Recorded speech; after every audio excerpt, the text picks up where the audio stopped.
And I'm going to start out by making a fairly bold claim here. I believe that 7 out of 10 of every person that is here and everyone that's watching this remotely has had a life-changing idea at some point that they just let slip by. So by a show of hands, how many of you have had an idea that you were just like, this is a game changer? Raise your hand if you've had some kind of idea like that. Some of you are being way too modest, but there's at least 5 out of 10 in the room who've said yes. So I believe that people have life-changing ideas on the regular, but they tend not to engage in those ideas for a number of reasons. And in today's session, I'm going to share with you the 3 M's of how to tackle an idea and go after a dream to make that possible. So let me start out by telling you a story. My grandfather used to drive us around the city of Des Moines all the time when we were kids.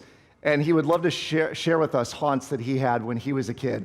One of the places we drove by was the cemetery on MLK, the Woodland Cemetery, which is this beautiful old regal cemetery. And every time we drove past the cemetery, he would say one of 2 things. Number 1, he would say, people are dying to get in there, which we all thought was hilarious the first time, but by the 17th time, we were super ready for it. And then he would also say this, and this was the one that hit me right between the eyes. He would say, the graveyard is the richest place on earth. And he had said it a few times, and I had always maintained what he was talking about was the land or the ground that it was on, or the fact that there could be development on that space. So one day I said, what do you mean by that? The graveyard is the richest place on earth. And he said, Adam, there are people buried there who had ideas they never went after. There were books that were never written. There were songs that were never recorded. There were screenplays and plays that will never be acted. He said it's the richest place on earth because of what people don't do with some of their ideas.